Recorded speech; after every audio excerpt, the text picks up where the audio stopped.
Good evening, viewers. Thanks for watching tonight's Primetime Balogun newscast on Spectrum Television.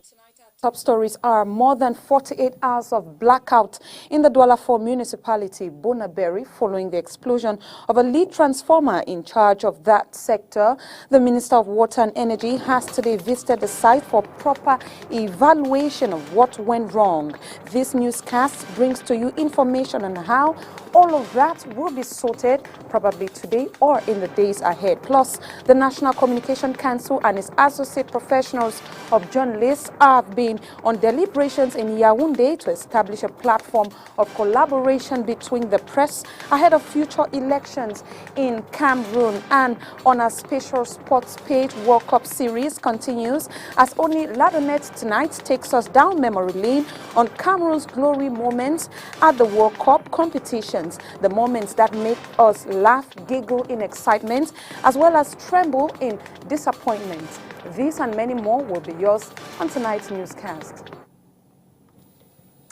Hello viewers, thanks again for watching tonight's Primetime Balogun newscast on Spectrum Television. We talk electricity in the Douala 4 municipality in the French language with Lila Renganzo. Good evening, Lila.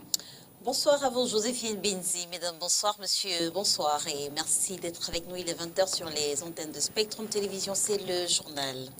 Ce 1er novembre 2022, un incendie met hors service le poste de transformateur de Bonaberi. C'est dans le 4e arrondissement de la ville de Douala.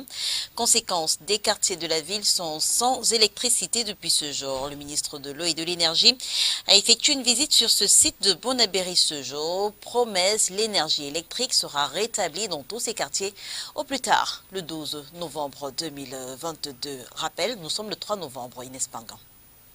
Depuis ce 1er novembre 2022, aux environs de 20h40, une dizaine de quartiers de la ville de Douala est dans le noir. C'est une conséquence de l'incendie du poste transformateur de Bonaberi dans le 4e arrondissement de Douala. Les flammes ont mis hors service la salle de commande, la cellule d'alimentation et des câbles. Je précisais que c'est l'un des postes électriques les plus stratégiques de la ville de Douala. Je suis donc venu pour voir les mesures qui sont en train d'être mises en place pour corriger, pour reprendre très rapidement les ménages qui sont impactés. Il faut le préciser, c'est une dizaine de quartiers qui sont sans électricité avec la mise hors tension de ce poste du fait de cet incident. Sur ce site, ce 3 novembre 2022, le ministre de l'Eau et de l'Énergie porte de bonnes nouvelles. Nous avions déjà importé les cellules qui étaient au port de Douala. Ces cellules étaient destinées au poste de Ngoussou à Yaoundé. Donc momentanément, on a été obligé de les orienter ici. Donc ces cellules sont là. Elles viennent d'être livrées. Elles ont été dédouanées il y a quelques heures seulement. Ça va donc permettre d'aller très rapidement dans le rétablissement de l'énergie à partir de ce poste. Le matériel désormais disponible, les travaux de réhabilitation sont entamés. Le retour à la normale se fera de manière progressive. D'ici au plus tard samedi, 50% des ménages qui sont impactés seront régulièrement repris. Il en restera donc une cinquantaine. Il restera 50% des autres ménages qui devraient attendre à peu près jusqu'à la fin de la semaine prochaine. Donc au plus tard samedi de la semaine prochaine, les autres 50% des ménages restants devraient être repris. Recommandation du ministre aux concessionnaires Eneo et Sonatrel, la reconfiguration du réseau électrique pour apporter un service rotatif au domicile durant la période des travaux de réfection, au plus tard le 12 novembre prochain. And we're still talking solutions in the southwest region.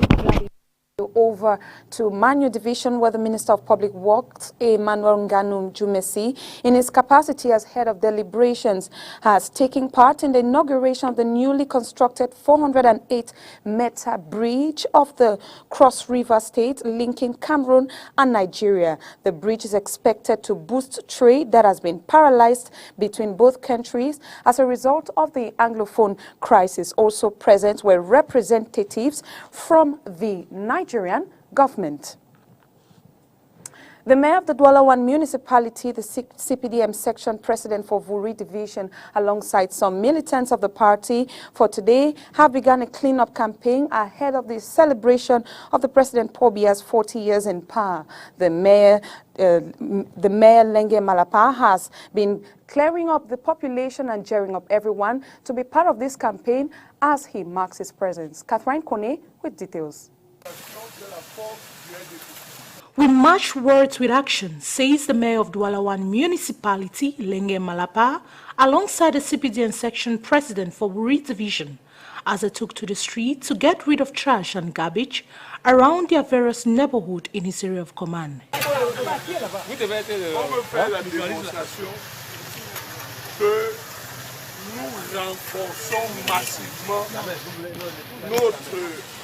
We want to demonstrate that we are reinforcing our mobilization for our President Paul Biya. 40 years has been celebrated, and it should be through demonstration in action. So those who thought the mayor, the section president of the CPDM party alongside his militant cannot clean up gutters, right now it has been done.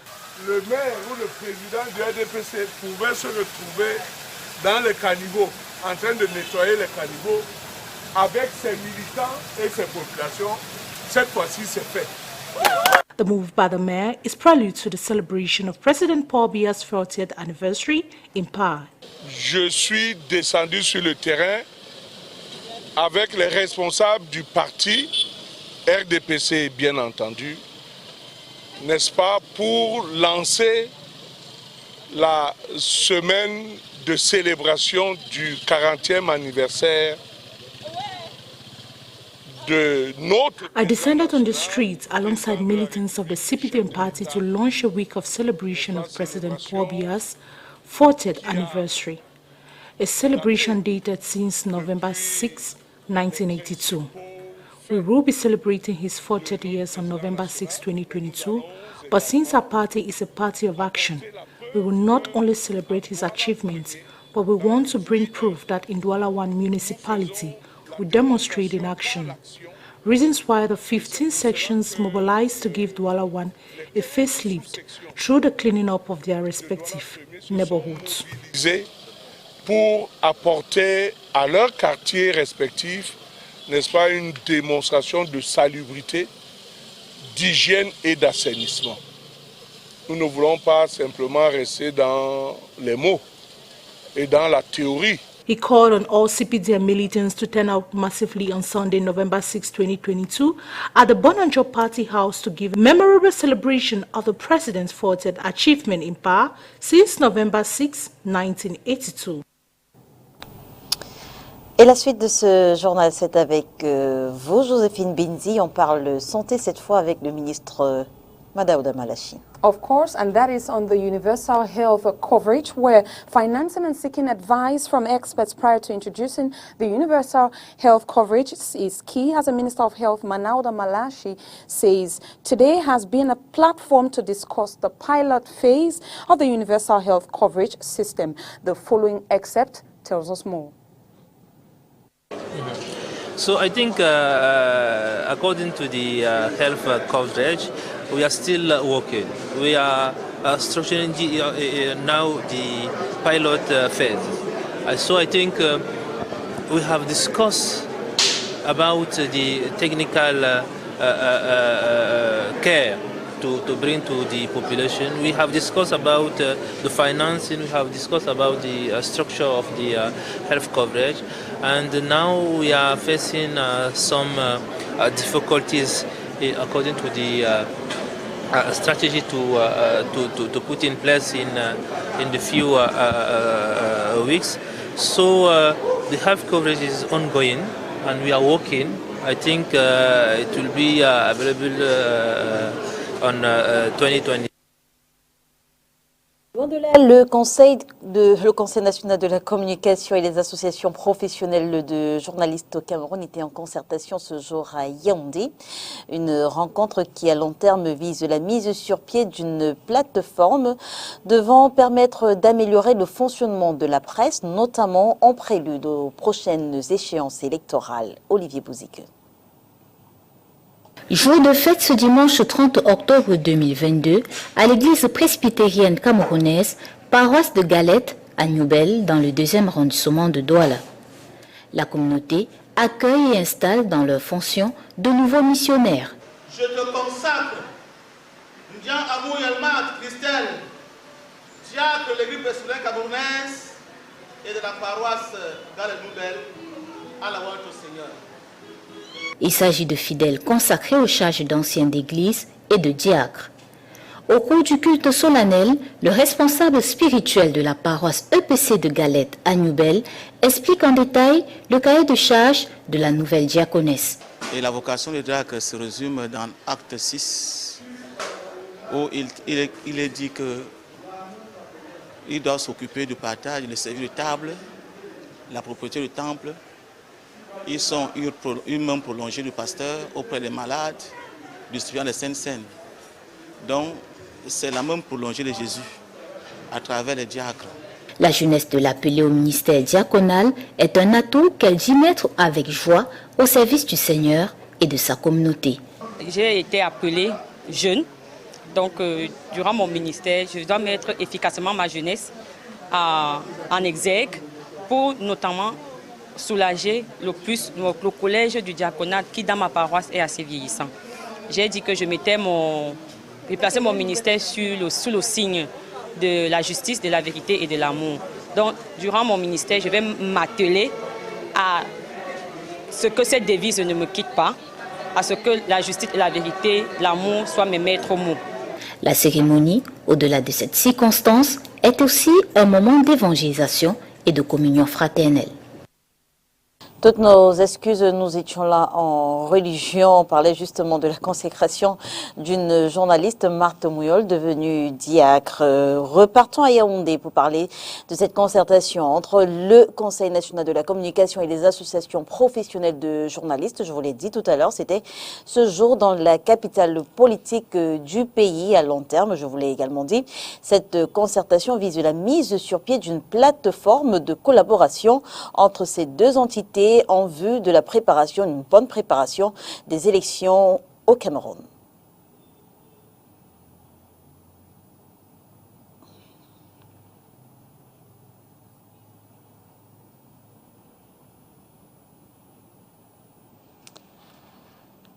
Ce 3 novembre, au Conseil national de la communication, 12 associations de journalistes sont réunies à l'invitation de Joseph Chebon-Kenkala-Bibse en prélude aux prochaines échéances électorales.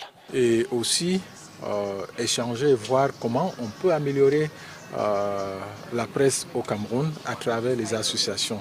Nous sommes un organe de régulation et il y a ce que j'appelle la co-régulation qui peuvent se faire par des journalistes eux-mêmes avant que ça arrive au niveau du CNC.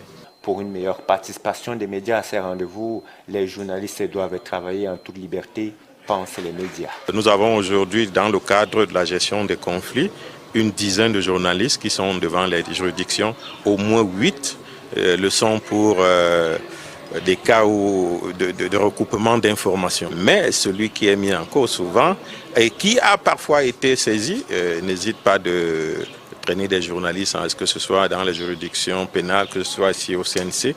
D'autre part, proposition a été faite au CNC d'accompagner les médias dans leur fonctionnement.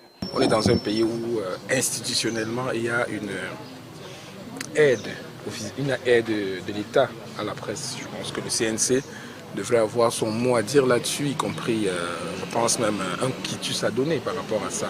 On sent bien avec la sortie d'aujourd'hui qu'il y a une sorte de relan à célébrer le travail des journalistes qui font convenablement, qui exercent convenablement leur métier. Jusque-là, les décisions du CNC étaient beaucoup critiquées, que ce soit dans les corporations, que ce soit par les professionnels qui ne les appliquaient pas. Et nous avons attiré l'attention du CNC que les résultats du juge, c'est dans l'application de la loi. Principale résolution au terme des échanges, la mise sur pied prochaine d'une plateforme commune des médias visant à harmoniser les activités des associations de presse. Et il faut sauver les espèces animales du bassin du Congo. L'appel vient des experts des Nations Unies et de l'organisation World Wide Fund qui a présenté son rapport annuel ce jour dans la capitale politique du Cameroun. Constats et recommandations, une fois encore avec Olivier Bouzike et Thierry Hand. Le bassin du Congo ne se porte pas très bien. Selon les experts, les espèces sauvages sont menacées de disparaître au fil du temps. On a des pertes de menaces, on a des pertes de couverts forestiers, on a des animaux qui disparaissent à un rythme alarmant. On dénombre aujourd'hui quasiment une perte qui atteint 69% des espèces. Et au niveau du bassin du Congo, cela représente plus de 30% de la moitié des espèces qui ont disparu. Donc ça, c'est une chose qui nous préoccupe. Cela questionne le mode de conservation dans le bassin du Congo qui fait face à des challenges importants en termes de changement climatique, mais aussi en termes de perte de la biodiversité. C'est du moins la problématique principale qui ressort du rapport Planète Vivante 2022 présenté ce 3 novembre par World Wide Fund. L'organisme recommande. Aujourd'hui, ce que l'on peut faire dans le bassin du Congo, sur le plan politique d'abord, c'est de définir des trajectoires de développement qui tiennent compte de la biodiversité. Il faut décarboner notre économie et faire recours à ce que j'ai qualifié tout à l'heure des solutions basées sur la nature. Il faut revoir les modèles de consommation, les modèles alimentaires et donc aujourd'hui il faut absolument demander en fait l'appui de la communauté internationale de renforcer à la fois les capacités en Afrique mais aussi les financements. Le rapport propose en outre qu'une coalition soit initiée entre les acteurs du bassin du Congo pour l'élaboration d'un plaidoyer afin de coordonner les actions des donateurs de fonds au niveau international. En sport, on parle de l'affaire équipementier Lecoq Sportif, permettez-moi de l'appeler ainsi, contre la FECAFOOT, pour dire que la décision du tribunal du commerce de Paris a été rendue publique ce jeudi en faveur de Samuel Eto'o fils et de la Fédération camerounaise de football. Selon cette décision, le Cameroun sera bien obligé d'aborder les uniformes Lecoq Sportif à la Coupe du Monde de Qatar 2022. Par ailleurs, la Fédération camerounaise de football devra payer la somme de 3 000 € au titre de frais non remboursable à la société Lecoq Sportive. On ouvre à présent notre page spéciale Qatar.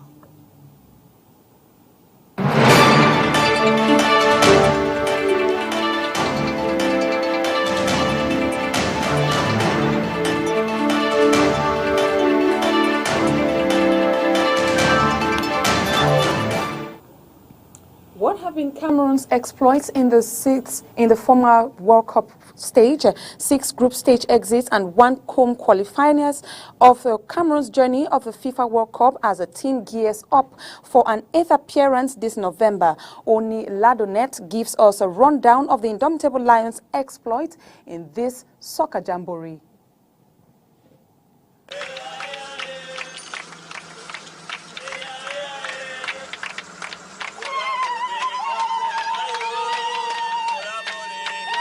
Years after her AFCON debut, it was time for Cameroon to announce her presence on the international stage.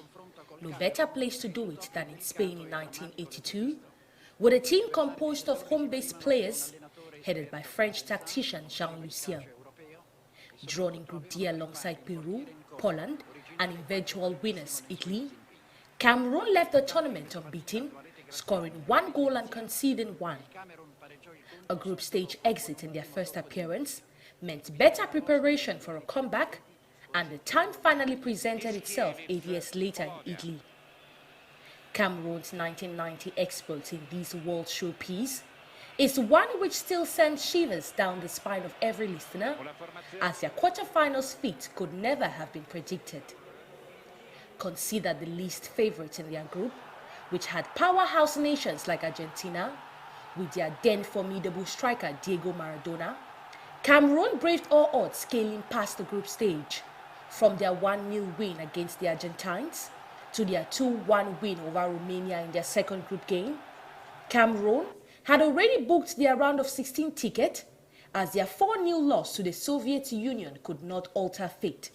The likes of Roger Mila, Oman Big, are the architects of Cameroon's finest footballing hour, from the former streak of goals despite being the oldest to play in the World Cup, and the latter's thunderbolt header in the opening fixture against Argentina. Cameroon's journey may have ended in Naples in the hands of the Three Lions, but till date, no African country has been able to eclipse this feat. The 1994 World Cup in the United States and France in 1998 had just sad tales as Cameroon crashed out in the group stages of the tournament. The 2002 World Cup, co-hosted by Japan and South Korea, came with a truckload of disappointment. From players stuck in Paris as a result of the non-payment of match bonuses, to the team arriving just few days to the start of the tournament, as a result, found themselves back home quicker than expected. Deprived of the 2006 World Cup by Egypt, Cameroon was back again in South Africa in 2010. Hosted on the African soil, many expected much from the Central African nation, who had one of the best strikers in Africa, Samuel Eto'o. But sadly, Cameroon was the first team to be eliminated after losing their opener 1-0 to Japan, falling short by 1 goal to Denmark in their 2-1 game, to repeat in same score against the Netherlands. Talk of heartache after a loss, 2014 flop in Brazil tops the list. After 2 failed AFCON, fans of the Lions hope the World Cup will come with good news. The preparatory games even hinted a great show as Cameroon played a 2-or-tie with Germany. The reconciliation between Fecafoot and the Ministry of Sport was the icing on the cake, with no one prepared for the shambolic performance that was to come. Out of 3 games, Cameroon won none, scored once, conceding 9 goals. Alexander Song's reckless elbow on Marion Manzu kick, and Asu Ekoto and Benjamin Mukanjo wrestling gala amplified the poor performance. Cameroon will definitely be looking forward to making amends in Qatar. Et pour la 8e fois de son histoire, le Cameroun s'apprête à disputer une phase finale de la Coupe du monde de football de la FIFA. De ses précédentes participations, la plus grosse performance réalisée par les Lions indomptables du Cameroun a été enregistrée en 1990. Souvenez-vous, c'était en Italie. Le Cameroun avait alors atteint les quarts de finale. Évocation de ce tournoi avec l'un des acteurs, Bonaventure Djonkep, vous le savez, il était de l'expédition 90. Disons que déjà quand nous sommes partis du Cameroun, on savait que c'était une très grande épopée. Et nous sommes allés faire un stage bloqué en Yougoslavie qui était très difficile parce que pour la première fois lors de la préparation physique, on faisait 3 entraînements par jour, c'est-à-dire que 6 h du matin, 10 h et 16 h, et pour les joueurs qui évoluaient au Cameroun comme nous, c'était pas évident. Et ensuite, quand on a retenu les 23 qui devaient représenter le Cameroun pour la Coupe du Monde, on s'est retrouvé en Italie avec des problèmes de primes parce que ce n'était pas arrêté à l'avance. Quand on nous a annoncé qu'on devait avoir 500 000 francs de prime de participation, c'était un tollé général et on était obligé d'entrer en grève pour revendiquer. Donc après les revendications, les dirigeants et les joueurs ont trouvé un consensus et on a eu la chance que le chef de l'État lui-même était en Italie et il voulait assister à ce match, donc on a facilité la tâche pour qu'on trouve le consensus qui était de 6 millions de primes de participation et 3 millions de primes de match. Maintenant, quand les problèmes de primes étaient résolus, il fallait entrer dans la concentration pour le match proprement dit parce que c'était le match d'ouverture d'une Coupe du Monde avec le champion du monde en titre. Donc, et vous savez bien qu'il y avait Diego Armando Maradona. Quand on est arrivé au stade, n'importe quel Camerounais voulait faire une photo avec Maradona, ce qui n'a pas marché parce que lui, il a carrément décliné l'offre. Malgré notre insistance, il a refusé de faire les photos avec nous. Ça nous a créé une émulation supplémentaire parce que vous savez, quand vous êtes frustré et On s'est dit, que ce soit Maradona ou pas, il a 2 pieds comme nous et on doit tout faire pour lui prouver que nous sommes des hommes. Donc tout ceci réuni, on s'est lancé dans le match. Ça a été très difficile parce que tout le monde pensait qu'on devait prendre une raclée. Mais la concentration et l'entente qu'il y avait entre les joueurs et même les dirigeants, cette entente, tout ceci nous ont permis de faire un match inoubliable parce que, il fallait contenir les Argentins et de 2, fuir le ridicule qui était un score fleuve. Mais quand nous avons marqué ce fameux but par Oman Biyik, il fallait le garder. Donc quand Mila est entré, il a gardé le ballon loin de nos buts et ça nous a permis de souffler en défense. Et quand l'arbitre a donc donné le coup de sifflet final, c'était du jamais vu, c'était inoubliable et on s'est retrouvés en fête. Et ce match nous a permis de gagner les autres matchs. Et on a fait ce que vous connaissez déjà. Vivement que les Lions indomptables du Cameroun nous amènent encore plus loin au Qatar. Quelle est la Coupe du monde de football disputée par le Cameroun qui vous a le plus marqué? Nous avons posé la question à quelques fans de football rencontrés ce matin dans les rues de la ville de Douala. Je vous propose de les écouter. C'est la Coupe du monde 1990. Ouais, je crois que c'était en Italie, où les Lions indomptables ont montré qu'ils étaient capables. Il y avait Roger Mila, les Abega, Koundé Emmanuel. Voilà ce qui m'a vraiment intéressé. Et ils ont failli même aller jusqu'en demi-finale. Mais je ne sais pas ce qui s'est arrivé. Ils menaient l'Angleterre 2-0. Après, l'Angleterre a égalisé les battes 3-2. Donc tous les Camerounais croyaient déjà que les Lions indomptables étaient en demi-finale. À la Coupe du Monde 90, Italie 90, c'est la Coupe du Monde des Lions indomptables qui m'a marqué. Et c'est grâce à cette Coupe du Monde que l'Afrique a eu 5 places en Coupe du Monde. Bravo à Antoine Kono, Roger Emia et les autres, François Oman Biyik.